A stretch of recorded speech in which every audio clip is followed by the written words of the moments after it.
All right, everybody. What happens when a comic book creator finds a subject almost nobody else on YouTube is covering? And for Scotty, one video generated more than 122,000 views, 4,300 hours of watch time, and 614 subscribers. But the real story behind Scotty or SVaughn82 goes far beyond the numbers. All right. Welcome to Comic Channel Origins, the show where comic book YouTubers share how they build and operate their YouTube channels. Tonight's guest is Scotty from SVaughn82, an underground comic historian, collector, interviewer, community bridge builder, and self-described underground comic loving friend. His channel covers everything from new comic releases and creator interviews to overlooked histories of underground comics. His signature series, Adult Erotica and Comics, has produced some extraordinary results, but Scotty has also used this platform to support recovery, mental health awareness, and people beginning treatment at Caddis. And now we're going to welcome Scotty, so let me bring him on in here. He's been waiting long enough. Hey, Scotty, how are you tonight? You good? Hey, man, I can't hear anything. Oh, you can't? You can't hear me? I'm not hearing anything. Oh, okay. I can hear you.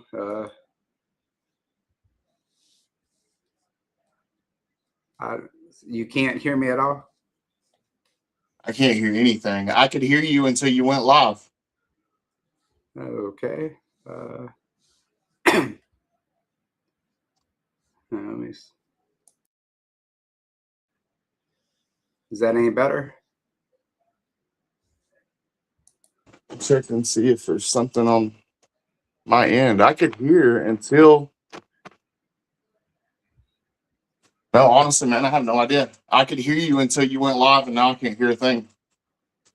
Okay.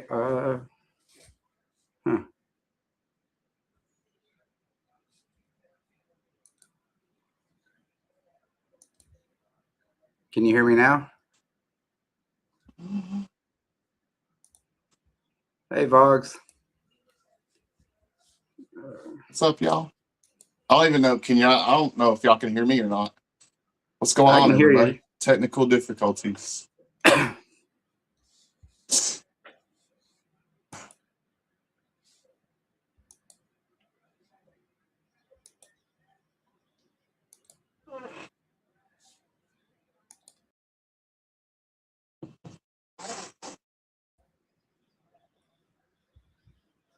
Awesome, back out. Coming back in.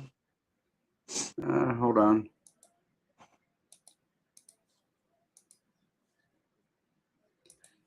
They said they hear both of us, but he can't hear me. Shoot.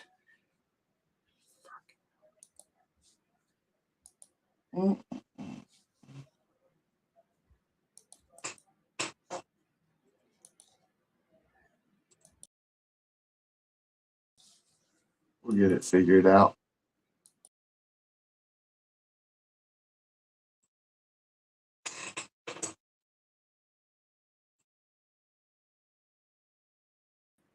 All right. Can you hear me at all now? Yes, I can hear you now. Okay. Now, all right. Do you think that could people hear you that are watching right now, or is it just me? Was it just me? Yeah, no, they could hear us. Dude, that's crazy. Like, I could hear you the whole time until you went live, and then all of a sudden I'm not hearing you anymore. So I didn't hear a thing up until this point. So what's up, man? Oh, nothing much. I did a great job of interviewing or introducing you. You'll have to watch it on the replay. I'll catch it on the replay. Dude, I'm sure it was awesome, man. Like, everything that you've said leading up to this has been great, man. And I really appreciate you asking me. I don't get asked to do these things often enough anymore because I guess I'm not putting myself out there enough. So I appreciate it. Thanks for having me, dude. Oh, you're welcome. This is the Scotty Vaughn comeback tour.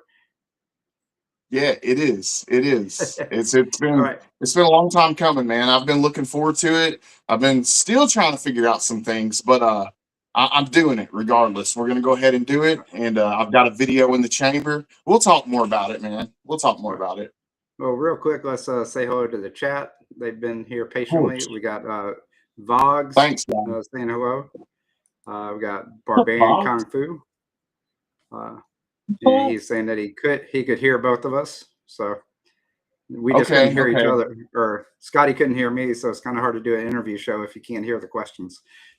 Dude, and like I've only ever used StreamYard before, so that it may very well be on my end. So if it was, I apologize. Well, no, I mean I've refreshed and it worked. So all right. Okay. Then we got Cliff on Comics saying hello. Hey, Cliff. Cliff, I love you, Cliff. All right, and then we got Barbarian saying if we were on StreamYard, he would have been able to help. And then we got White Tiger Triple C saying Cowabunga. Hey, welcome in. Thank you. What's going on? And welcome. Nine panel grid. Yes. That's my homie. What's going on, buddy? Okay. I was going to say, that's not a name I'm familiar with. I haven't seen that one. Yeah, these are all a lot of these guys. These are the homies. What's up, y'all? Right. Thank you for being here, Nine Panel and Actual Dracula. Welcome in. Thank you. Fantastic artist right here. If you've never checked out his art, amazing artist. All right, will do. And then we got M. Collins Comics right here. Yeah. He's a newer YouTuber from Mississippi. So go check him out. M. Collins Comics. So go if everybody can go check out his channel, that'd be great. A lot of good stuff there. Yeah, man. Mississippi, that's not too far from Tennessee. So. No, that's where I'm from originally. So nice. Awesome. Very cool. What part? What part? Columbus. I'm familiar with Columbus. Awesome, man. Very cool. How are you familiar with Columbus? Just curious. Because my dad had he had field material and he had a warehouse there. Okay. Yeah. Okay. This is how we find out that Scotty and I were related. No. My dad works in athletic field construction and he has warehouses throughout Tennessee. Okay. Yeah. All right. All right. Well, let's get started. I mean, this is what the people are waiting for. They want to hear the comic channel origins of Scotty. Yeah. So, Scotty, tell us real quick about your channel, or if you want to give a brief description about what you do on your channel and stuff like that, other than what I've already said. Which of course, man. My name's Scott. My friends call me Scotty. I go by either one. SVaughn82 is my channel, and it is basically all about my love for comic books. I am a recovering addict. I used to be a user. I used to do bad things. I used to live a bad life, and I decided, 6 or 7 years ago that I just was so sick of going to jail, getting in trouble. I wanted to get away from that, and changed my life around. Got away from all that, and my life's been great ever since. But when you're doing those type of things, you have to basically change your whole life. You have to stop hanging out with all the people you used to hang out with. You have to find all new hobbies. You have to live totally differently if you want to have a different life. So I needed some healthy hobbies, and comic books were. I always had a love for comic books since I was a kid. I used to be a childhood collector, and I found that love kind of returning when I was. It's always been there. I've always been, a Marvel fan. I watched the movies when they came out. But I found like the love for comics kind of slowly coming back. I found myself in a comic shop for a signing, man, and it pulled me fully back into collecting comics again. I needed a way to talk about that though, and didn't have Chattanooga, Tennessee. That's where I'm at, and we got a cool little community here. We got some great comic book shops. 3 really good comic book shops here. We're blessed in that way. But I didn't have a whole lot of people to talk about comic books with outside of the few minutes while I'm inside the comic book shop picking up my books. After that, I don't know anybody to talk about them with. I needed some good people to talk about comics with. And that's where, YouTube came in. I was already in like different groups where I could talk about them here and there. And some of my friends in those groups at the time, we're making YouTube videos, and one of my friends in particular at the time, we're actually no longer friends. We had a falling out, which is kind of the way life goes sometimes. But Right. he gave me a push and pushed me out there, and I made my first video on YouTube. And it was a really crappy video, but I'm glad I did it. I feel like the information was good, but it's just my video. My channel is a lot of different things, but it's all just my love for comic books. Okay. Well, you answered the first question with the introduction, so that was great. Thank you for that. Okay. So on your first video, what was it about offhand? Yeah, I had to go back and do some digging because I forgot what my first video was. But my first video was it was literally just me sitting on my front porch, and Okay. it was just a crappy little like point of view, like I'm just sitting there and I'm talking to the camera, and it was about bad idea. At the time, I actually have one of the buttons. Let's see. These buttons that Bad Idea was, they were giving them out to the first person who bought a particular Bad Idea comic book as they were coming out. Okay. But you had to be the first person in the shop. And it was just these real silly promotions that Bad Idea was doing at the time. And there wasn't really very transparent information on it. So I thought that since I knew transparent information about it, that might be a good thing to put out there for people. So that I made that my first video. And like I said, it was crappy. It was horrible. But for anybody watching, if you're somebody that's debated starting a YouTube channel, just make a video about something that interests you, that you feel like is good information to pass on to other people, and just make it. Don't worry about it being a crappy video. Everybody on YouTube has crappy videos at first. Just making the video and uploading it and getting the ball rolling, man. Just if you've thought about it, just do it. I encourage you to do it. All right. Barbarian Kung Fu says he found a great antique store west of Chattanooga a while back. Tons of comic books. Yeah, we have some really good, with Tennessee, and I'm sure you're familiar. Tennessee, we have a lot of antique malls, a lot of flea markets, and some of those are good picking, man. You can find some cool stuff. I myself collect Dave Stevens covers, and I found quite a few of my Dave Stevens covers at flea markets and antique malls, and there's good stuff to be found for sure. All right. Well, the second question I got for you is, was there a specific video or moment where you felt like your channel kind of took off? And I believe that's kind of an obvious answer to that one. Or I'm guessing, unless there's something else that I don't know about.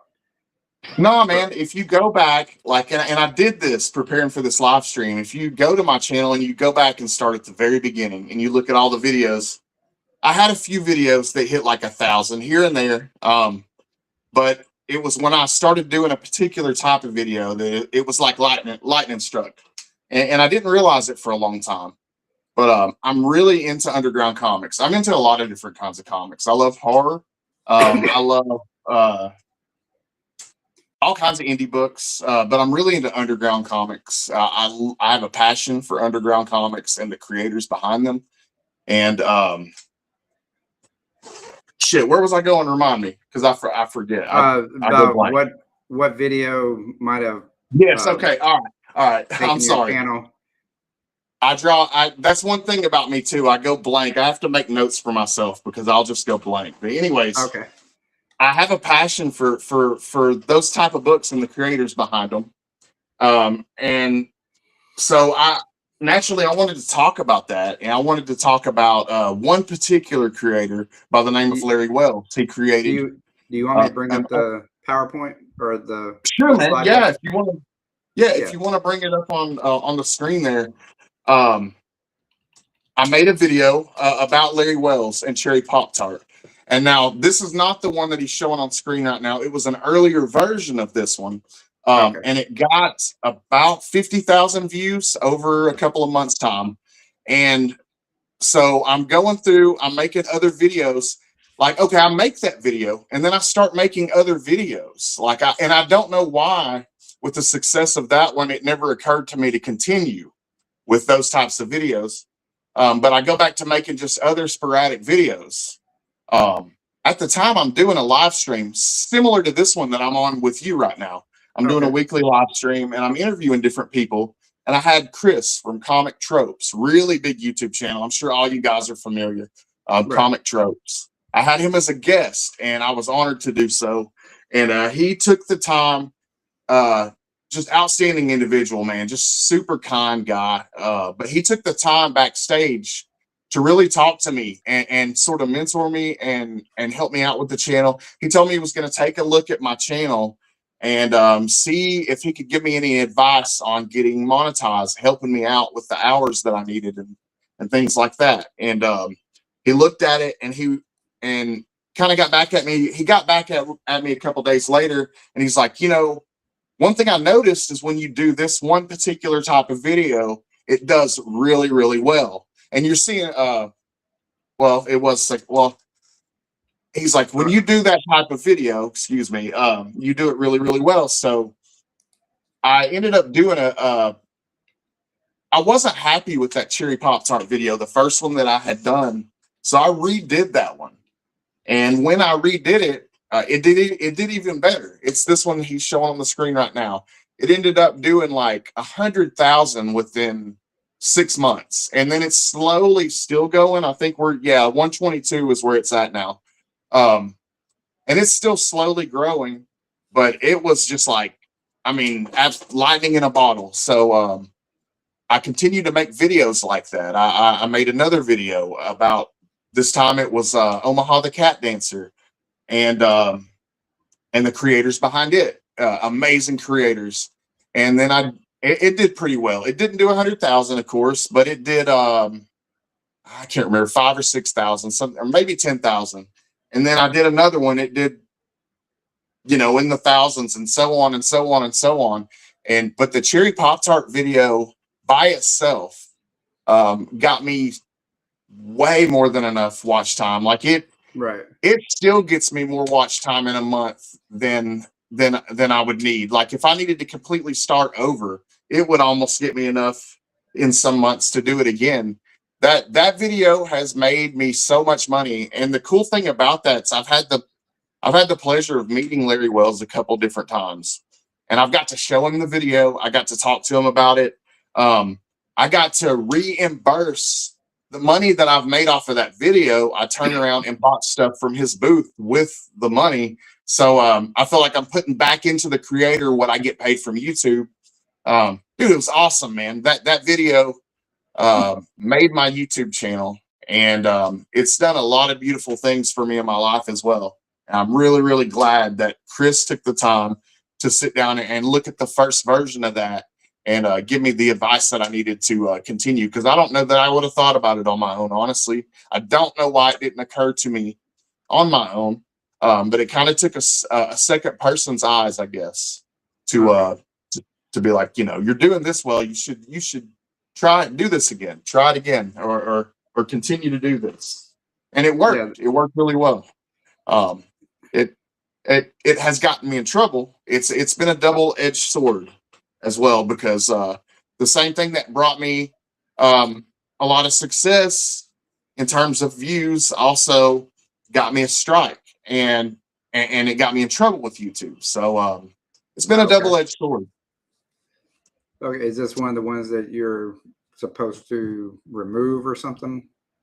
Well, they basically want me, from what I understand, I need to retitle all the videos. And what I think I want to do is I'm looking at maybe pulling them down and maybe just redoing them all again. Like I've thought about that even, because I wouldn't care. Like I almost wouldn't care to start over and do it again, because now I know even more. Like since I made that second Cherry Pop-Tart video, I've met Larry twice now. I've met his wife twice. I've learned so many stories from him firsthand that I didn't know. I got a lot of firsthand knowledge from Larry himself. I really feel like I can make an even better video now. So I may very well just go back and make some of those that people seemed more interested in that I was surprised by. There was one I did on Milton Knight that did like 50,000 views.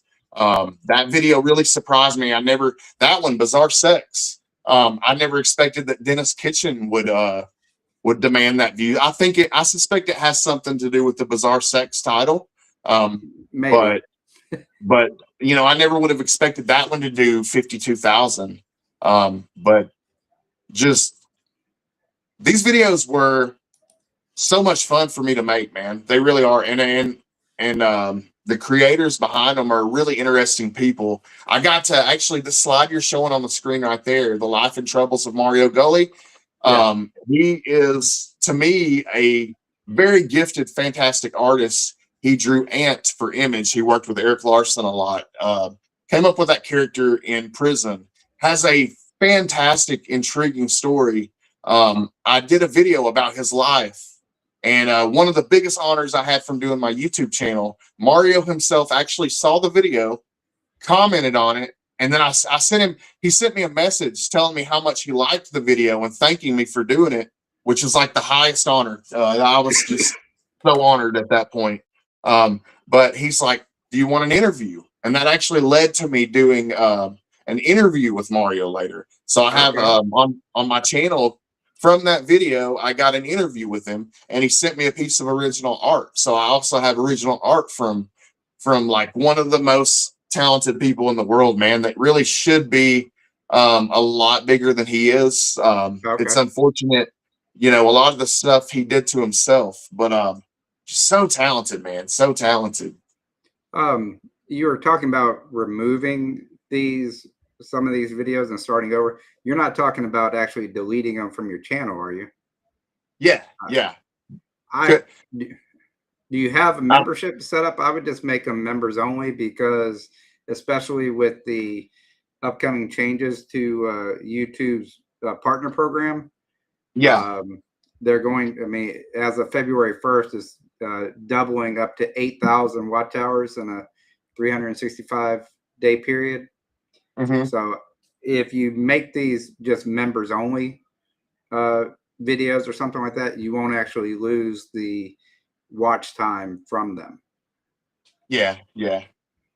I mean, that's just my suggestion. I mean, you can make them members only, redo them in the new form that you want to do them as. And it's not like Cliff is saying, make them members only. I like that. That did not even occur to me. And like I said, man, there are certain things, and me and you've talked a little bit over the past week. There are certain things that I feel like I figured out with YouTube. And there are certain things that I am still just as lost as I was day one. I mean, that I just, you know, you guys watching may know way better than I do. I still struggle with YouTube in a lot of ways. And but I feel like I've had some success with YouTube, and I know a little bit about, and I've definitely learned a lot. I have definitely learned a lot, for sure. Here are some of your other videos. Yeah, some of these videos, man. We got the Olivia video I did. We did a video about Howard Shakin. That's the black thumbnail. I actually got to meet him and talk to him a little bit about Black Kiss, and dude, just a legend in the game. That Tijuana Bibles video did really well, and then YouTube hit me with I think that got me my first limited monetization on the Tijuana Bibles video. Yeah, I see that two of them say have to be 18 years or old to watch. Yeah, they hit me a couple of times. I think the Tijuana Bible one might have been the first time they hit me with that. That life and art of Vaughn Bodie, that was that video, I feel like I benefited from more than anybody who ever watched it. Learning about that man and his artwork, and what he was able to do in the short life that he had, just nothing short of amazing. If you guys have never checked out Vaughn Bodie, go check him out. He is a legend in the graffiti world, and his son is doing like murals worldwide, and just absolutely killing it. He took over his father's style. But two other legends that I covered on my channel, Vaughn Bodie, Mark Bodie. It's just such a pleasure, man, covering these people. Milo Manara. I got to meet Chris Claremont over the past year and talk to him about working with Milo Manara on X-Women. Fantastic, just awesome opportunities. But it's just some of the things that come, and you know how I got the opportunity to talk to those people? From getting press passes from having the YouTube channel. Oh, okay. So it's all just benefits from having this YouTube channel. It's benefited my life in so many ways. Robert Crumb and Fritz the Cat, that was a good learning experience for me. I didn't know a whole lot about Fritz the Cat. Omaha the Cat Dancer, I recently got to talk to a guy who was friends with Reed Waller, the creator. Him and Kate Worley. Sadly, Kate Worley succumbed to cancer in the 80s. May she rest in peace. But Reed Waller is living in a nursing home, and I got to hear some stuff about him recently that was pretty interesting. But legends, absolute legends. Since you brought up the C word, here is a QR code for Comics Curing Cancer. They got the auction or the 3-day weekend coming up in October. They're taking donations right now, so please support Comics Curing Cancer because cancer sucks. Yeah, man. Cancer is something that's affected all of us in some form or fashion. And I actually had the pleasure of getting to do a live stream and help out Rob and Mark for year 2, I think, of C3. I got to be involved in that, and that was awesome. That was a lot of fun. But what those guys are doing is amazing. Big shout out to the guys at C3. I don't know if you can read these when I pop them up on the screen, but Cantonese I can Comics said he learned a lot from that video. I think maybe it might have been I can't remember which one, but he said it helped him with his Vampirella videos. Oh man, thank you. Dude, I really appreciate it because whenever I make the videos, I learn a lot, and it's interesting to me. And so my only hope is that maybe it's interesting to somebody else. So to hear that's awesome. Thank you. Here's a few more. But yeah, we got Eros Comics. That's the zebra stripe one. We got Bud Roots, Roberta Gregory, who I'm actually reading her book Bitchy right now. It's the collected series of Midge McCracken, her most famous character. But Roberta Gregory is a legendary female underground comics artist. Okay. I couldn't put it out. The next video was one, it was sort of an experimental video I did where I was kind of drawing comparisons between, where Larry Wells took sort of the style from Archie and Archie comics, but then Archie kind of turned around and it kind of seemed like they borrowed a little from Larry with Cheryl Blossom. So it was kind of like a who's borrowing from who type video. Yeah. And that was fun to make. And the next one was Dean Yeagle. That's an old Playboy, somebody I found from sneaking and looking at my dad's Playboys when I was a kid, and wondering who these amazing artists were inside. Right. Because it wasn't all just boobies. There was some really cool artwork inside as well. And he was one of those artists, Dean Yeagle. Cantonese said it was the Von Bo Day video. Von Bodie video, man. Thank you. That was one of my personal favorites. If I could pick, besides obviously the Cherry video, if I could pick one that was a favorite, is his story. Something about it touched me, man. It just really kind of touched me.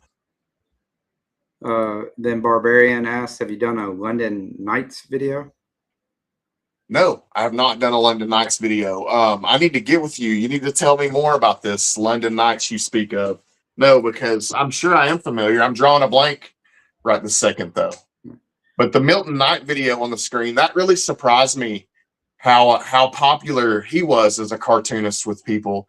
But you guys watching, if you want something maybe that you've seen of Milton Knight, if you ever saw the Mighty Mouse Marvel comics in the 90s, Milton Knight did the covers for those. Okay. But he's fantastic cartoonist. Eric Stanton, we're getting more into fetish art. Eric Stanton was like he was a bondage artist, and he was I'm trying to think of he was roommates with Ditko. He was roommates with Ditko, And he was a fetish artist, but fantastic artist though. He just pushed boundaries though, because this was way back in the day. Let's see, we got Robert Eichhorn, fantastic underground comics writer. We got Peter Bag, one of my favorites. That's when I had my channel logo redrawn and redesigned for when I got monetized. I wanted it done in Peter Bag's style because I really like Peter Bag's style. And that Carnal Comics slide, that's adult comic books about porn stars, basically, that was done through an imprint called Carnal Comics. And that was an interesting one to put together, to say the least. Okay. It was a blast from the past, though, because a lot of those porn stars were the porn stars that were relevant when I was a teenager. So it was kind of a blast from the past in that aspect, I guess. Probably shouldn't say that, but Barbarian saying London Knight is best known for The Crow, but did several badass, sexy lady character comics. Oh yeah. I need to go down that rabbit hole. That sounds cool. That sounds really cool. Still a lot of stuff I haven't covered. Von Bodie did 2 covers of the Vampirella Warren run. He did issue 3 and 4. Oh, cool. Very cool. Gilbert Shelton, man, just a stoner. If you're into stoner comedy, he was, back in the 60s and 70s, he was the one that was doing it. He was doing it before Harold and Kumar, before Cheech and Chong, probably. You had Gilbert Shelton and the Fabulous Furry Freak Brothers. And if you are into good stoner comedy, check them out. Gilbert Shelton, fantastic cartoonist. The middle slide is Alan Moore and Melinda Gebbie. You all know Alan Moore. He did Swamp Thing. Swamp Thing, yeah. Yes, I'm trying to think of some other stuff. A lot of really big DC properties. But he did this title, really racy title, called Lost Girls, with his wife, who was a feminist underground comics legend, Melinda Gebbie. But they did that title together. I did a video about that one. Norm Eastman's another erotic art. He's another fetish artist, sort of bondage. I tried to touch on everything. If you haven't noticed, it's all of it's kind of racy, but it's in different corners. It's all different areas. I may visit the hippie world one week, and then the next week we're visiting the fashion world with Betty Page, and I was trying to think of the photographer that she was known for working with, but I'm drawing a blank now. But one week I may be doing hippie stuff. The next week it's the fashion stuff with the pinup. Dave Stevens. I tried to switch it up and do some different stuff, and it all seemed to do pretty well overall. And to me, like, my standards of success on YouTube are probably lower than a lot of other people's. If a W for me is 1,000 on a video. So if I passed 1,000, I'm good. Like, that was a win. And that helped on my gross on the monthly paycheck from YouTube. Anything over 1,000 is helping the check for sure. So very cool. Yeah, for me, anything over a couple hundred, I'm pretty happy with right now. Barbarian says, I'm sure you've heard of Razor, Morbid Angel, and Tommy Gun. Yeah, a friend of mine's really into Razor, so yeah, I am familiar. I've never read any of those myself. Yeah. That right there. Okay, I have a story about this one, and I'll keep it kind of short because I don't want to bore you guys. But one of the coolest things to ever come out of doing a YouTube channel is the interactions, the people I got to meet, the complete strangers that became friends, and some of the amazing gifts that they've sent me. This video, the thumbnail on the screen, and you guys can go check it out if you want to see. It's, I promise you, a really, really cool unboxing. I think I started crying in this video because somebody actually watched my channel and they watched the different videos I did and the different creators. And they had a lot of these old Dave Stevens covers, a lot of underground comics, just a big pile of Cherry Pop-Tart, a big pile of Leather and Lace, some Aircell comics, good Barry Blair stuff. Okay. a lot of amazing stuff in a box and sent it to me in the mail. And so that thumbnail is me opening that up and just basically bawling in tears because like I'm getting some of the books that I never thought that I would own. And I got another video similar to that where another guy, he hits me up through an email because he watches the channel, and he says he has basically every heavy metal from issue 1 all the way straight through the 80s into the 90s, every issue of heavy metal. He wants to hand them down to somebody that will preserve them, and he's looking for somebody that'll preserve them. And he saw my video, found my channel and wanted to know if I wanted to keep them and preserve them.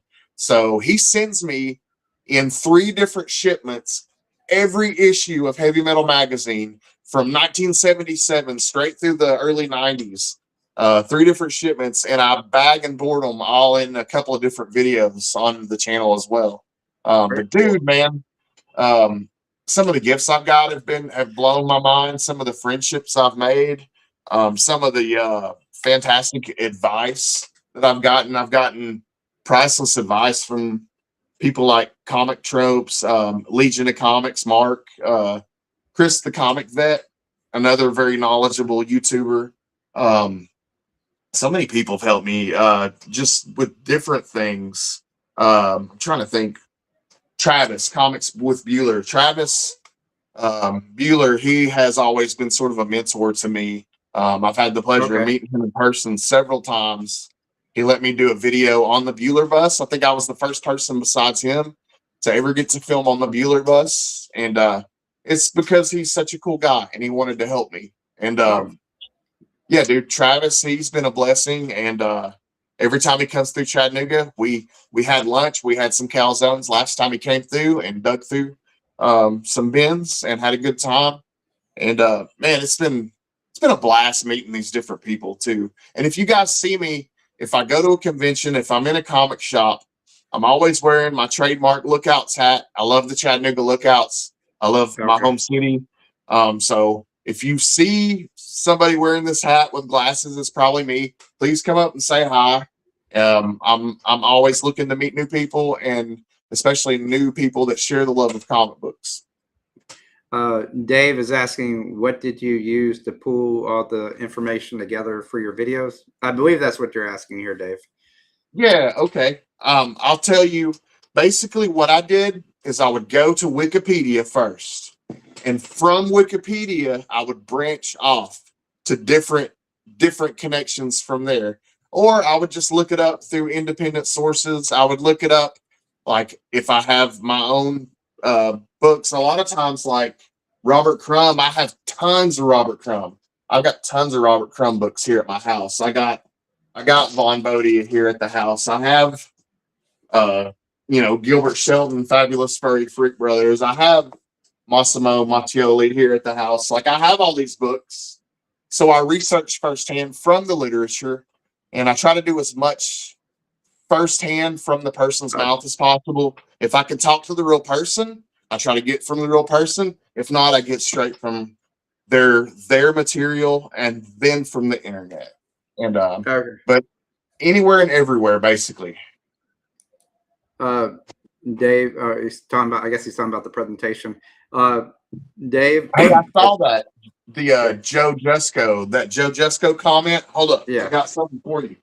Yeah, Dave, just so you know, Scotty sent all these screenshots to me through IG, and then I just took them into it's a total of 44 images, and I took them into Chat GPT and told it to give me a slide deck for it, and it put it all together this way.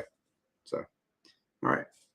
There's that Jesco that he just mentioned. That is Joe Jesco's first cover right there. There you go. Joe Jesco's first work, the cover of Heavy Metal Magazine, and this was June of 1978, the second year that they started. Or it might have been, no, 77 the first year. That's a very cool cover there. Yeah, early Joe Jesco. But yeah, man, to answer his question, I try to look at the material first. I try to watch videos about the person. Unfortunately, people like Vaughn, there's not a whole lot there are some videos about him doing these training classes and stuff out there. So I'll watch those, obviously. But he lived a very short life. A lot of people, though, they had videos you could watch about him out anywhere and everywhere, man. Anywhere and everywhere. I just wanted to make my thing, and my approach to making videos is I know that I'm not the best at making videos. I can't make the cleanest edits. My videos aren't the cleanest by any means. So what I tried to do is have the best info. I feel like if it doesn't matter, sort of, if your videos aren't 100% the most amazing looking, if the information is fantastic information, that's what I really care about. What did I take from the video? So I try to provide the best, most accurate, fantastic information about the subject that I can. Barbarian said he goes to Chattanooga just to get Aretha Frankenstein for breakfast. Yeah, man, that is a cool spot to get breakfast. Get some really good stuff there. And hit me up, man, when you're in Chattanooga. I'll hit you with the welcome package. And Matt Weiss Comics says that Barry Blair is responsible for the title card for You Can't Do That on Television. I did not know that, but I used to watch that show when I was growing up, and I am a fan of Barry Blair. I really like his leather and lace stuff on Aircell. Really cool stuff. Dave, on the analytics stuff, I think Scotty literally just took screenshots from his YouTube studio on his phone and sent it. Yeah. I just went in on my studio, and he mentioned something about wanting numbers and analytics, and I'm not really the best with numbers. I'm not a numbers guy, but I got those straight off studio. I tried to get the most recent numbers too. So the numbers you're seeing, that's with me not dropping anything in basically a year. So these are all at least a year old. All right. And there's your Comic Tropes interview. Yeah, see, I used to do a live stream every Monday at 7 o'clock or 7:30 p.m. Eastern time. And on that live stream, I interviewed different people, similar to what you're doing here. But it was just more, I tried to have, like, if people were promoting a comic book, I tried to get as many artists and creators on as I could. But I had people from the community talking about, their love for comic books as well. But you can see, like, Tom Brayfogle, I got to talk to him. He was the drummer of Reliant K, really big punk rock band, but he did some comic books as well, some really good comic books. Tristan Gallagher, he did Rad Wraith, he came on. Jonathan Hedrick had the hit comic book The Recount. It was really big years back. I got to interview John Boy Myers. Trish Forstner came on a couple of times. Mario Gully. A lot of really cool people. Everybody in the community. Derek Kirk Kim, he currently is doing a title called Royals on Image Comics. That is one of the best books on Image right now. He is a very talented dual threat. He is both a great writer and artist. Matt Boris, he's currently doing Toxic Avenger. From doing that interview, I've met him. I got to meet him this past year. We've actually become friends. I talk to Matt all the time. I talk to Matt probably more than I do my own mom. Like, Matt's a cool ass dude. Okay. And for all you Toxie fans out there, he's got all kinds of stuff in the pipeline on the way from Toxie. So if you're a Toxic Avenger fan, you're going to be happy. All right. Very cool. That was a lot of information for everybody.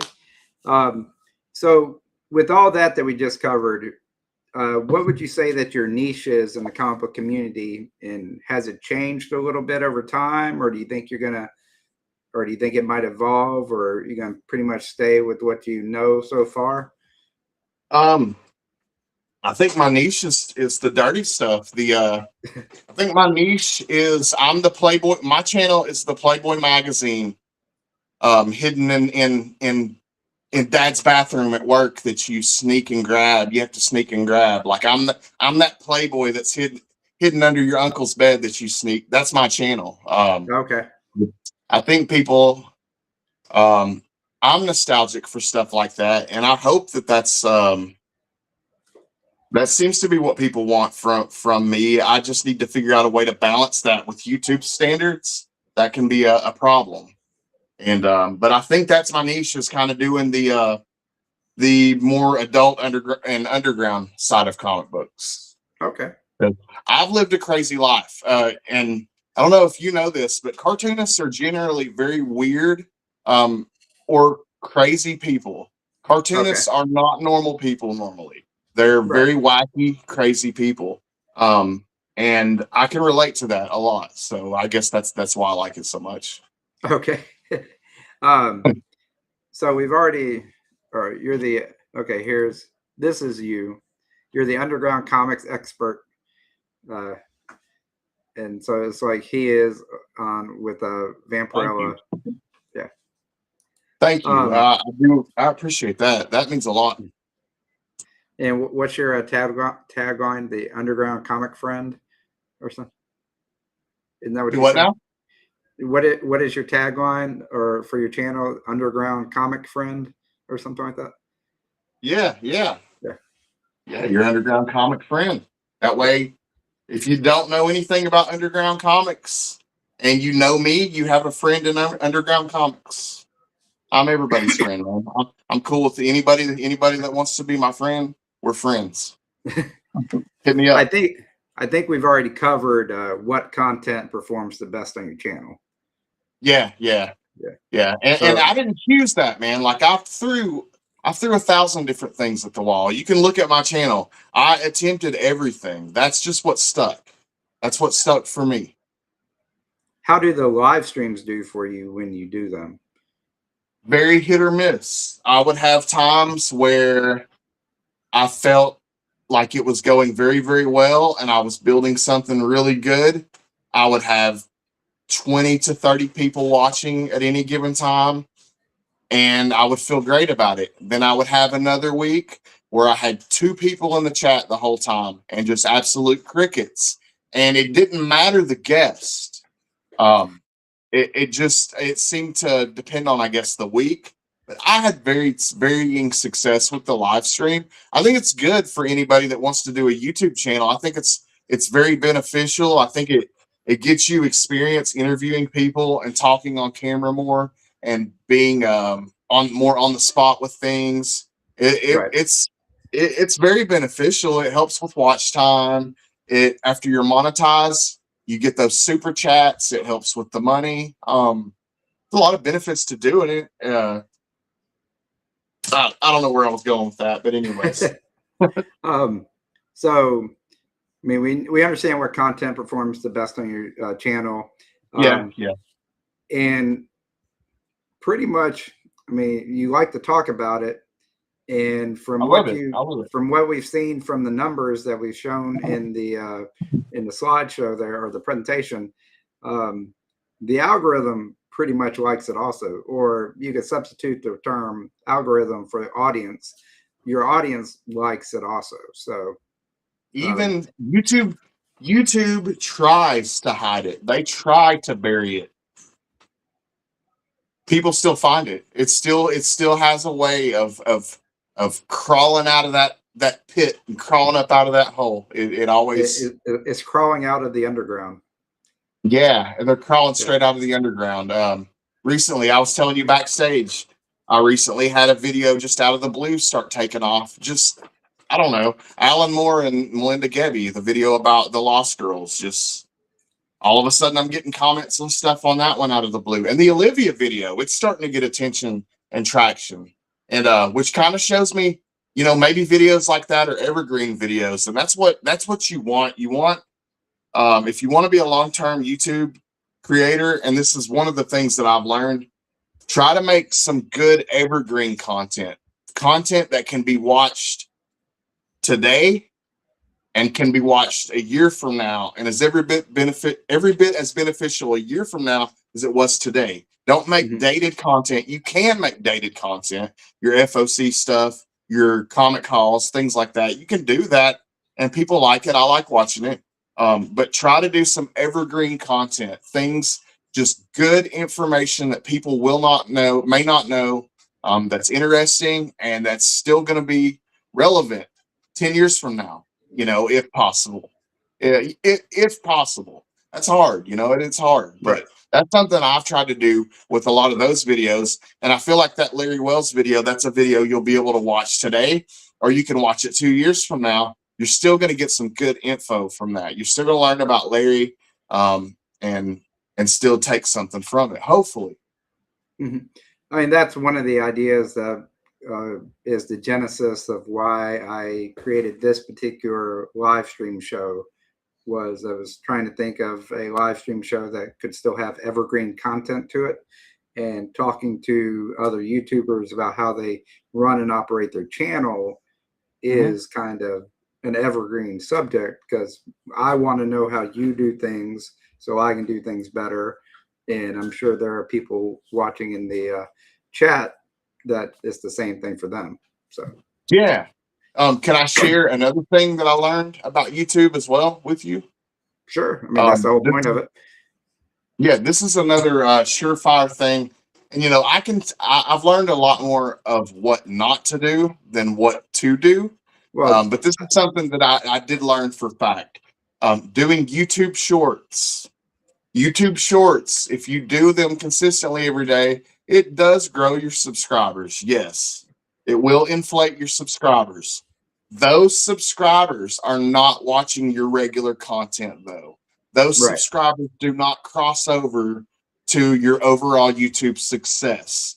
So, what YouTube Shorts and what that's going to do once you're monetized, those little YouTube Shorts that you know, if they hit a couple thousand views or whatever, they're making you some dollars. And then if you're doing 2 or 3 of those a day, those add up and pad your check. So that's what Well, YouTube Shorts were to me, was padding to my check. but that's But only temporary, because as of February 1st of 2027, you have to be monetized for YouTube Shorts. You have to have 10 million views or qualified views within a 90-day period wow. to Okay. be in the program, or to stay in the part, to be paid from YouTube Shorts if you're in the partner program. To get, That's insane. yeah, that That's all just came insane out this past week. because the way I used to do that with shorts is like, I thought of shorts like little $10, $20 bills. Like if I could get a short, I used to was dropping 2 or 3 a day. If I could get one of those a day to pop off, that's a $10 or $20 bill towards my YouTube paycheck if it really took off. And that's what it was. But YouTube Shorts pre-monetization, maybe it'll get some eyes on your channel, but it's empty subs is what it Right. equals. Barbarian says, I feel like the best videos aren't time sensitive. The info is not going to change. And so the Yeah. viewers will always trickle in. Yeah. Like I was saying, like I feel like could I make a better Cherry video today? Yes. But I feel like most of the information would still be the same. I think that the takeaway is still going to be the same. I think that some of those are good. I accidentally made some evergreen videos. So You know, we got Dr. Doom's fan club saying, evening gang, Scotty, we love you, bro. Excited for whatever the future holds. Dude, I love you, Stu. That's one of my pop culture philosopher army bad batch army brothers that I hang out with every Friday night over at One Collection Down. Those are the homies, man. Him, Dr. Doom's fan club, 9-panel grid, One Collection Down, Fable. That's one of my best friends, period, in life. Those guys hold it down for me always, man, and I love them. I love them. I love you guys. So was there a mistake that you made early on that you wish that somebody had warned you about when it comes to YouTube? Yeah, man. Yeah. There were some things that nobody knew to explain to me, I guess, that I kind of learned. Okay. And I'm gonna teach you guys something. Y'all may not know this because this was something I had to learn the hard way, and I'm still scraping my way out of. YouTube has you on the strike rule, right? 3 strikes and you're out. So if you were to do something to get a strike, it would scare you. You would want to correct that, right? You want to do Right. whatever you can because that's scary. That's you know, pretty much that's your channel slowly going away. You know, that's your money slowly going away. So I got hit with the strike. So after I did, I found out everything that I could do to avoid having that happen again, but still do what I was doing because I still wanted to, as risky as it was, I still wanted to go down that rabbit hole and do that content. So I'm fully censoring. I'm doing everything I possibly can. What I didn't know is they don't have to play that game. They don't have to play the strike game with you. If YouTube doesn't like what you're doing, they can simply hit you with a copying or something generic. Yeah. And suspend monetization until further notice. And they can just yank your channel. They don't have to strike you out.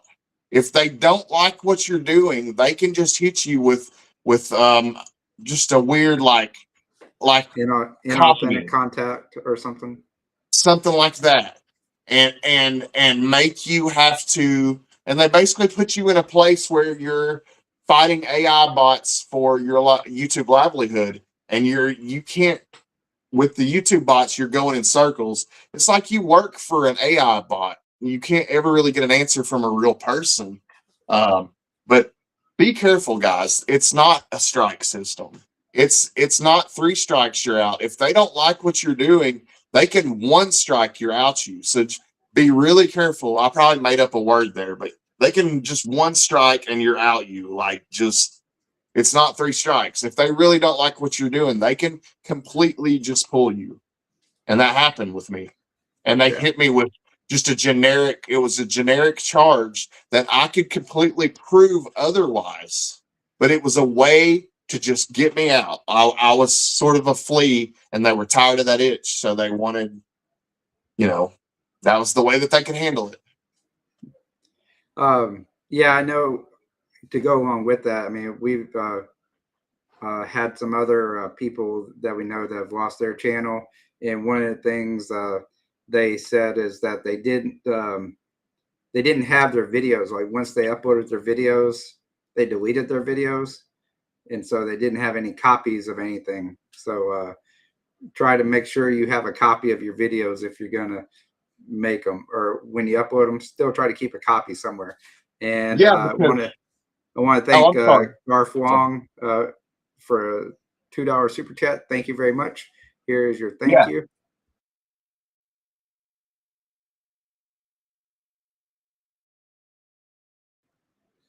Yeah, those super chats are very helpful, man. So I know how helpful those can be. So yeah, much appreciated. Thanks you guys for coming out and watching too, man. This has been fun. What else you got for me, man? What else you got? Well, real quick, I want to do a shout out to my channel sponsor, Ron's Comic Closet. And if you use code I have issues at checkout, you'll get 20% off your first purchase with Ron. So please check that out. And also, I'm on the road to 1,000 subscribers. So I'm doing. Ron gave me this book to do for my man, that's sick. I stopped being able to hear you though. I don't know if I can't hear you anymore. Okay, let me. What happened? Is it just me? Can you hear me now? Can you hear me now? Dude, that's a sick book though. Okay. You can't hear me anymore? Oh no. I can't hear anything. Living the dream. I don't know, technical difficulties, y'all. I apologize. I don't know if it's on my end or his end. I'm used to StreamYard, so I apologize. But absolutely living the dream, man. Can you hear me now? Yes, I can hear you. That is a dope book, dude. Is that your giveaway? Yeah, that's my channel giveaway or 1,000 subscriber giveaway that is done by my channel sponsor, Ron's Comic Closet. So once I hit 1,000 subscribers, we're going to do a live stream, probably on Comic Channel Origins, but we'll be giving this book away. So, and y'all, he is less than 45 subscribers away, maybe by now. Yeah. He is so close, y'all. So if anybody is here that is part of my people, anybody that watches me, if you are not subscribed to him, please, y'all hit that sub button. Let's get him to 1,000. Let's try to get him to 1,000 today. Today would be awesome. Let's try to get him that would be that other awesome. 50. Man, let's get in those subs, y'all. If any of you guys, Stu, are you subbed? Fable, you subbed? Y'all hit that sub button, man. I love you guys. You can still hear me, can't you? I can hear you. Yeah, it just cut out. Right.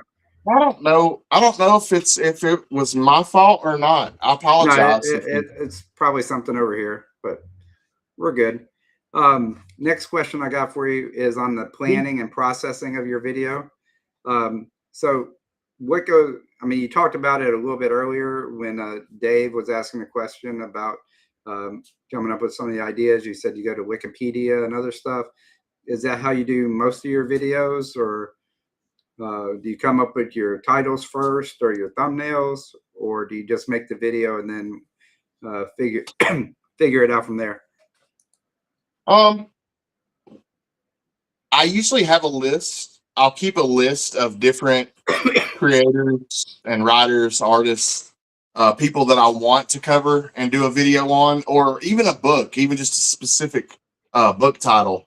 I'll keep a list, and just whichever one sticks out to me at the time, whichever one I feel like covering, I'll have the idea. I'll kind of come up with a rough idea of what I want to do the video on in my head first, and then I'll hit my research material. That's when the research I try to do.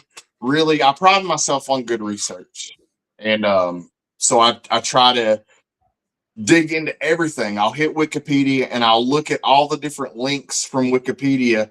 I'll look at all the different books that they've worked on, the different people that they've collabed with, all that, just everything. If they did, like with Massimo, he did Joe Galaxy. So I would read Joe Galaxy. I would see that he also did Squeak the Mouse. So I would read that as well, and just try to get as knowledgeable about that person as possible. I would try to get to where I could give a lecture about that person in front of a classroom before I was made a video. And that way I get in front of a piece of paper and it kind of just spills out like you're writing a song at that point. You know, like I've got my start point where I want to start at in the video, and I'll kind of where I want to go throughout and where I want to end. And I just kind of fill it in like writing a song almost, but it starts with just an idea in my head. And the thumbnail, all that stuff is usually last, but I have a lot of fun doing those. I have fun making the thumbnails and stuff, and all the stuff that I did. You know, I've owned GoPros. I bought fancy camcorders. I've bought, I've got a really nice microphone right here. I've bought nice equipment. You can do everything that you need to do to make a nice YouTube video with a decent, up-to-date cell phone. You don't need anything else. So you guys watching, if you're waiting on good equipment to make your first video, don't.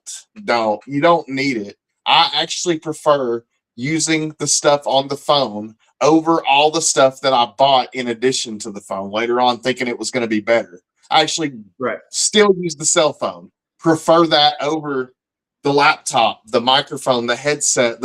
I use just a regular cell phone. I use free apps, which I when I'm making videos and I'm on a roll, I'll use like a pro version, a paid version of the app. But most of the tools that you need are free, man. You can get VN and fully edit a video for free using VN app. You can download a generic thumbnail maker, a generic cropping app, and a thumbnail maker, and that's all you need. And you can download all that for free. Oh yeah, and it's all idiot proof. I'm so stupid when it comes to technology. Like, I worry about how I'm going to do in the future because I'm so bad with tech. I'm very old school. I'm very physical. So I worry about that. I'm really bad with making videos. And so if I can do it, anybody can. Yeah, I guess Barbarian said you're probably talking about Video Maker when you said VN. Is that what you're talking about? Yeah, yeah, Okay. yeah. All right. And that's free. It's free, totally free. Okay. Is that a Windows one, or is that on the or is that an Apple? It's you can find it on the Google Play Store. I'm not sure. Okay. Then it's probably Honestly, a but Windows based. maybe. So do you come up with a script, or do you try to have Yes, just absolutely. okay? No, I write out a script, and it usually is a pain in the ass. Okay. I wish I had. God, I'm sure I do somewhere, but the scripts for my videos were normally 6 to 10 pages and Okay. felt much more like schoolwork than I wanted it to at times. But Okay. I liked it though. I liked it. It kind of reminded me of writing reports in school. Um, but no, I did write a proper script. And I do think that somebody like me requires doing that. Maybe other people don't need to if you learn the stuff good enough and you make little cue cards or something like that. With me, I did do little cue cards. This is a trick I learned from Bueller, and maybe this will help somebody. But I learned this from Travis, Comics with Bueller. I have a problem with saying Oh yeah. too much. Well, I do Um, too. and you figure out little things that you don't notice, little things that you do in your speech until you're recording yourself. And with me, I was saying a lot. So Travis said that Bullseye Bob used to have the same problem, and he would put a little post-it note up by the camera that would say, "Don't say and just kind of as a reminder, hey, don't say and that helped him. So I would do the same thing, and that actually did help me a little bit. Okay. Try to not use cuss words. I would try to tone down the cussing a little bit. And also, Comic Tropes had a talk with me about vaping on camera too. He told me, if I wanted to make sure 100% that it would be monetized, maybe don't have the vaping in the videos and stuff. So try to, Okay. I still would do it anyways, honestly, but I tried to leave it out if I thought about it. Right. Yeah. Yeah. So I just said real big right there. um, do you read your script through the video? Are you reading off of it when you do your videos, or are you trying to memorize as much of it as you can, or you? I'm a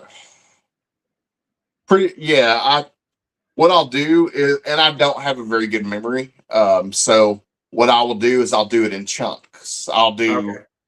I'll do it in about a 20 to 30-second chunk, and I'll edit all of those small chunks together. And Okay. it's real easy to do that. And But then have the transitions between each little scene. yeah, Yeah. and that way I can read the lines, I can memorize 2 or 3 lines. And it's I imagine a little bit like acting where you just you're memorizing a couple lines. Just if when you get a moment in the next couple of days or whatever, check out last week's interview that I had with Tales from My Spinner Rack.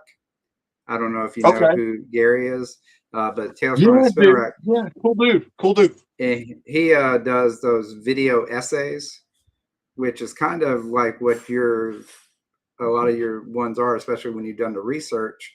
But you could possibly maybe think about doing a couple of those where you're not even on screen. You read your script as the voiceover, and you put in the graphics, so you can make the art of the books the showpiece along with your information.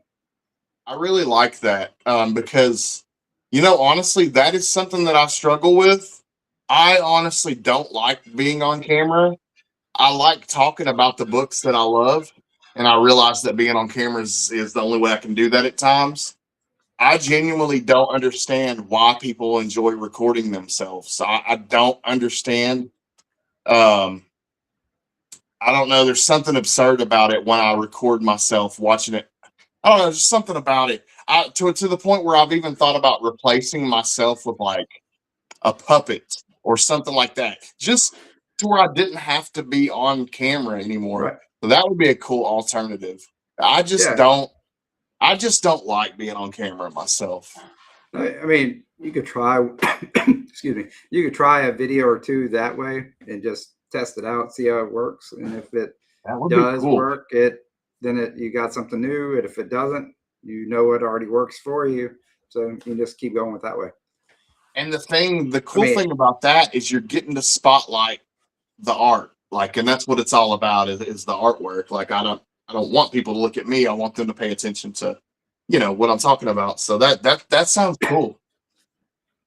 Hell, you could even like A/B test it where you do the video two different ways. You do one where you're not on camera at all and you just have the artwork, pretty much the same video, and then you have one the way you do it normally and just have the titles a little bit different and the thumbnail a little different, and see which one does better.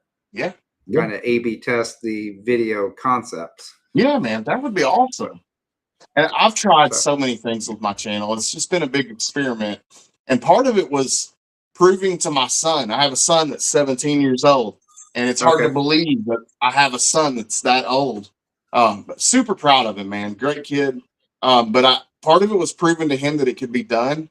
I told him that I was going to get this channel monetized, and he saw me working at it every day. And that was a goal that he saw me working towards. So I actually showed him that it can be done if you work at something every day. So I'm pretty proud of that. Like, that's definitely a good thing that I've done with the channel, is showing my son that goals can be accomplished.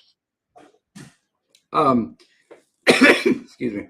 How do you engage with the community, and has that changed as you've grown?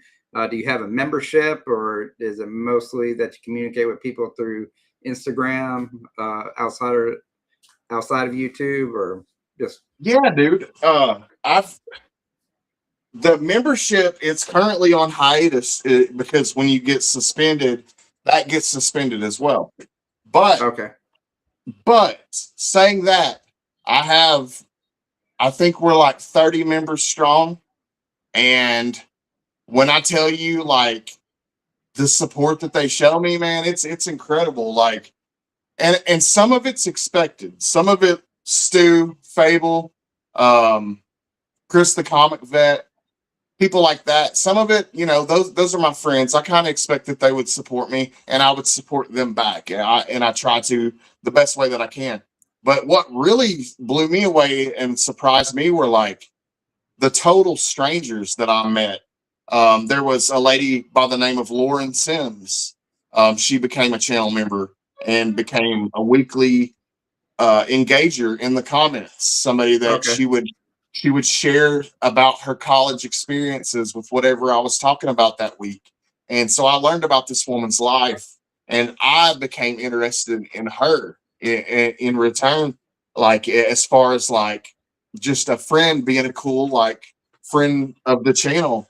And people have sent me, like I was talking about earlier, the amazing gifts that people sent me, and just the friendships. And it's been awesome, man. I had some of the best channel members. Matt, Heroes for Hire Comics Club, he's a channel member. So many really cool supporters of the channel. And it's I love it. I love it. Go look at one of the videos, like, go look at the Cherry Pop-Tart video. Go look at the comments. It'll blow your mind, dude. The engagement that people have, the small communities that happen in the threads of those chats, dude, it'll blow your mind on the bigger videos. It's fucking awesome, dude. It's just fucking awesome because I'm sorry, I didn't mean to cuss. It's all right. It's just it blows me away that many people were interested in something that I did. It just still blows me away. And you communicate with a lot of them through Instagram, correct? And that's the way. SVaughn82 has always been active on Instagram, just the same. And I've almost, I've played around with maybe doing short form content of the same type of stuff on Instagram. And a goal of mine is to get, eventually I would like to get monetized on Instagram as well. I'm not near big enough on there yet. Right. But I'm throwing up reels all the time and things like that. So if you guys want to follow me on Instagram, I definitely could use a lot more engagement on Instagram. I'm trying to grow that for sure. Yeah. If you're not part of, if you're not part of a club like a comic book club, or you're not part of an inner circle, you don't really get shared out as much as other people do. So like it gets hard sometimes to grow with Instagram. Yeah, It gets I just pinned your Instagram link at the top of the chat. Thanks, I think man. I did. Thanks. I know I try to JSS shared it earlier. Oh, thank you. I appreciate you. That's another homie. And my Instagram's just a mix of, I put my weekly hauls and anything I pick up, and books from my collection. There's this cartoonist I recently got into. Her name's Raquel Jack, and I hope I'm saying her name correctly. But I'm just intrigued by this woman and this book that she created. Just an amazing book, and I've been reading it over the past week. Okay. And so I've been sharing a lot about that on my Instagram. And yeah, let me promote that real quick. Y'all pick up this. If you see this book in comic shops, if you're into Robert Crumb, this is a young woman who is carrying the torch for Fantagraphics. She's the future of Fantagraphics, and she kind of does it in the style of Robert Crumb. This book's amazing, y'all. Go pick this up. It's Bimbo Agatrop. So cheap little plug for Raquel Jack there. She's awesome. All right. Adult book. That's a sick book. Really cool. So what tools, gear, or apps? I mean, you already talked about Video Maker. What other, what type of camera do you have, or what type of microphone you got off camera right now?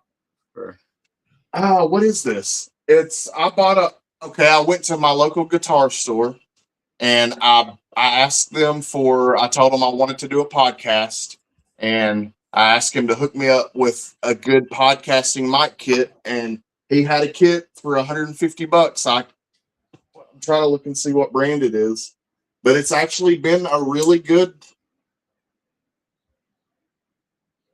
I can't see what it is. Man, it's been really good for the money. But you can find a good quality microphone. Hold on, let me see if I can. See, I paid. Okay.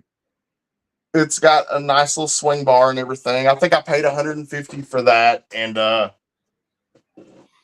I don't even use it a lot, to be honest with you. And let's see, what was the topic? I got a GoPro. I use a GoPro sometimes. God, what model GoPro is it?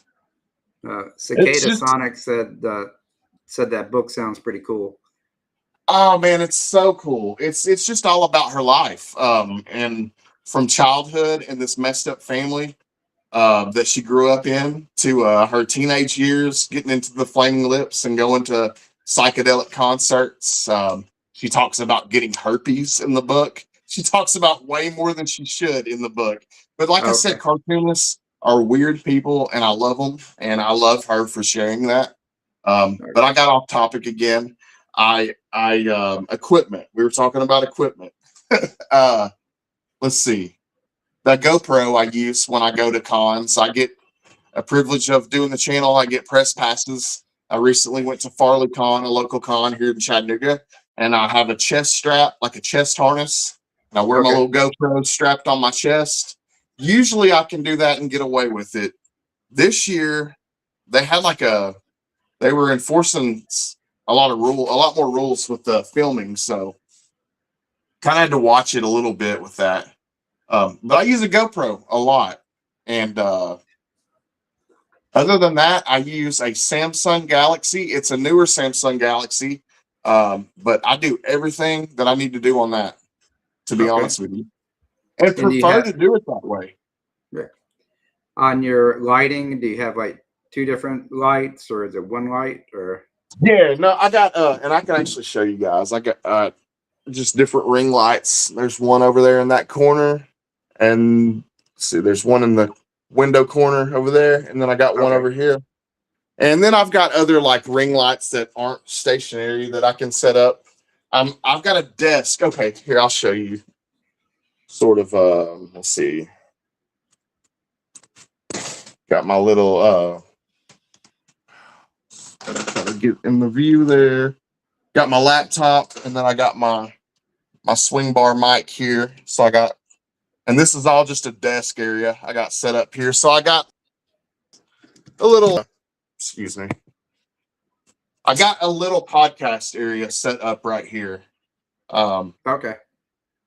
To work off of. And I used to, like I said, when I did the live stream, I got my little, I learned that I didn't want to be moving a mouse on the same table that the laptop and the camera were on because it shakes it. So I got a little separate table right here that my mouse is sitting on where I'm not shaking my camera around. And so I bought a lot of furniture to adapt to kind of make this place like a little studio feel. So I've bought probably more pieces of small furniture and things like that. Like I've got 2 of the fold-out desks that are clipped together to make one really big table.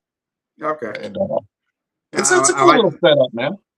I like the idea for the small desk for the mouse, because mine's probably shaking a little bit from when I move it around. Yeah. This table's a little too shaky to have the mouse on the same table as the camera. Like the camera would be wobbly. Which, I mean, if you have a good camera, it stabilizes that. I just don't have a high dollar camera like that. My GoPro stabilizes that. I mean, so we got a room tour also in the Comic Channel Origins video, so that was the first. A little bit, man. Yeah, and like I said, I'm a toy collector too, so you can see the thousands of Marvel Legends back there. We got some nice Dave Stevens Cherry Pop-Tart books. Got my little my Raw book wall there.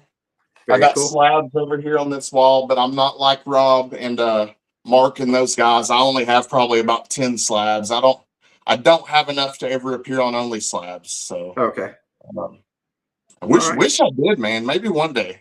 Yeah, maybe one day. That's my goal for like 2030 is to be on Only Slabs.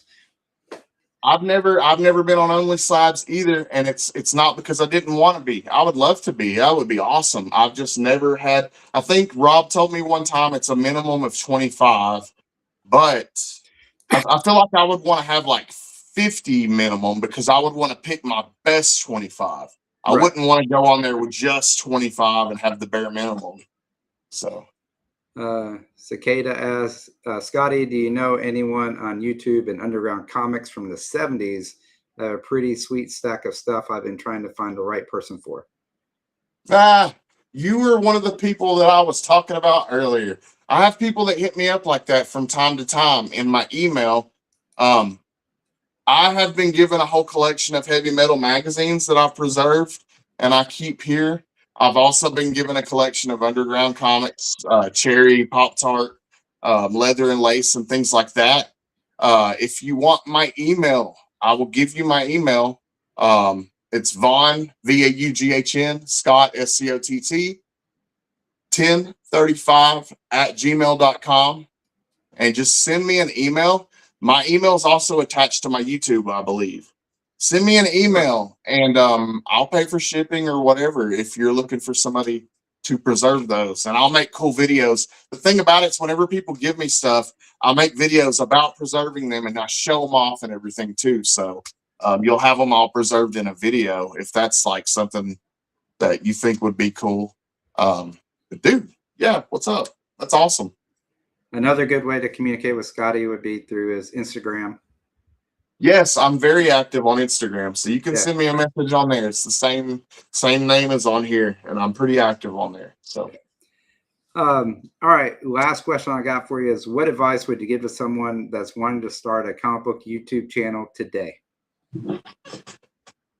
Just do it. Don't wait for the right day. If you have a good idea, if you have an idea. And it's something that nobody's done. It's something that's not out there yet. if you have a little bit of info that nobody else has that's interesting, if there's something in your head that you think that would be interesting to somebody, go ahead and put it out there, and don't wait and try to do it in a polished form, because nobody's ever polished when they first start off. The first videos are always really rough. Just go Yeah. ahead and make your first video and put it out there. Just try to make sure that the information is good, and try to make it relatable and friendly. Make a good thumbnail, obviously, and but just do it. Just don't wait for um, to get equipment. You have all the equipment you need in your hand right now if you're watching this on a phone. Um, don't let anybody discourage you from, is comic book YouTube nerdy? Absolutely. But it's fun. It's fun. And Oh yeah. it's a part of life that's fun, and it's enjoyment, and it's not hurting anybody. And it brings me a lot of joy. So I enjoy doing it, and I would definitely encourage other people, if you're thinking about doing it, just do it. So that's what I would want to tell somebody. All right.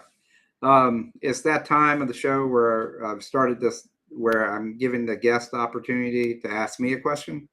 So, do you have a Okay. question for me today? Yeah, man. Okay. I was asking you earlier how many of these live streams do you think that you've done now? Like probably somewhere in the 50s. Yes. Um, It's probably around, I think I've done like a full year's worth of them. nice. Okay. So probably, mid 50s, something like that. Out of all the people that you have talked to, what are some things that you have found similar ground with a lot of us collectors? But then, like, what's something that has kind of surprised you in the fact that, like, here's something that sets everybody apart in a certain way? Like, okay, what's something that kind of makes us all alike? Like, everybody you talk to, it's pretty much about the same. And then what's something you talk to that's like, or what's something about the different people that's different? Like, what are some things that's like every time I talk to somebody, I get a different answer to that? Are there any things like that? Okay, I know the one that pretty much gets the same answer is how do you balance what you love to talk about with what the algorithm wants? And Mhm. most everybody's answer is I just talk about what I want. So there is Okay. no like really caring about what the algorithm wants. And then I know like one that sticks out is when I interviewed Dave from Still Only 35 Cents. And I was talking to him about how polished and that his um, informative videos seem. And Yeah. he informed me that he actually uses a teleprompter to do it. Oh, So the script is right there in front of the camera. So I, man, I've actually looked for teleprompters before for I that think reason. I think he uses one like I think it's El Gato or something along that line. It's about $200 teleprompter, but I would love to have that's one of those. That's a that's one fantastic idea. that's one of the things that he uses is teleprompter to help with that. Um, he's That's also great pretty good. advice. Another one, EJ Comics. Hmm. Um, he he actually, and I think that's pretty cool, is his camera that he sends out to do interviews or do stuff like this is Yeah. done through OBS as a virtual camera. So Okay. then he can control and bring in, he can do like screen on a screen kind of the way, like he can have an overhead camera to show the comics that he wants while having his little selfie picture right down in the corner. because, Neat. and that's Okay. because he's using OBS to do the virtual camera No. for his output. So, Um, I used to play around with little things when I was on a live stream. One time I would go live on the laptop, like sitting right here. So I'd have this camera on StreamYard, and then I would have a different camera and I would enter StreamYard through a phone, and I'd have it like kind of hanging in the corner of the room over here. And I would have like an above view angled cam, like that's getting the whole room. right. And then you have the straight on, and I would try to play around with different angles and stuff with different phones. That was kind of fun. Yeah, Fable saying he never thought of using a teleprompter. That I actually have. I just was too cheap to spend the money. Too busy buying toys and comics, I guess. But I really, that actually is something that I want to change my answer, because I feel like if you are going to invest in good equipment, if you want to make a good informational video, telling about Stan Lee and his history or just anything like that, dude, a teleprompter would be the way to go. That is going to be an amazing tool. So I like that idea a lot. I like that. Well, but you could also, if you didn't want to do the teleprompter, because that is a decent investment, you could always do the videos where you put the graphics up and you're not actually showing yourself, so you can read your script off camera to the microphone. So, True. Yeah. What do you got? It's that time of the show where we're going to see what do you got coming up on the SVaughn82 YouTube channel. When are you dropping your next video? Yeah, I'm glad you asked, man, because it's been a long time coming. It's been a year. The last video I dropped was the ladies of AC Comics. So that was a year ago. Dude, it's been a minute, but I have a video. It's not completely done. I wanted to have it done like to drop the next day after this, but I guess I'll probably do it this weekend. But I have a video most of the way done. I just got to finish the editing, and it's a really cool, interesting topic. If any of you guys, if you were ever a fan of Melissa Joan Hart, if you were ever a fan of Sabrina the Teenage Witch or Archie Comics, this is gonna be one you're gonna be interested in. It's gonna be one that's gonna be you're gonna want to check out. So that's going to be the topics of my next video. And I also got to think of a good title for it, but the thumbnail's done, the video's done, other than a few things. And look for that this weekend. Just if you're subscribed to my channel, I will throw up something. I'll throw up a post on there, letting you guys know for sure when it's going to drop. That way you know an exact time. I might do a premiere, like I might do it premiere style this time, where there's like a chat or something. But yeah, here's he's got a rough version of the thumbnail right here on the screen. A little teaser for you guys of what is in store. Melissa Joan Hart had a little controversy with playing Sabrina the Teenage Witch after she did a couple of magazine shoots, and we're going to talk about it. So yeah, tune in. SVaughn82 on YouTube, also SVaughn82 on Instagram, and I wanted to shout out also, you can catch me every Friday hanging out live. You can always find me live over at One Collection Down with the PCP Army Bad Batch. Every Friday night, showing off our recent toy pickups, our recent comic book pickups. Fable does an amazing job of hosting a fun Friday night show. And it's just such a good time, man. Stu's on their 9-panel grid, a full panel of amazing people. It's we got let's see, we got just all kinds of shit, man. Come hang out with us on Friday nights. Big shout out to Fable. Thanks for being a good friend, man.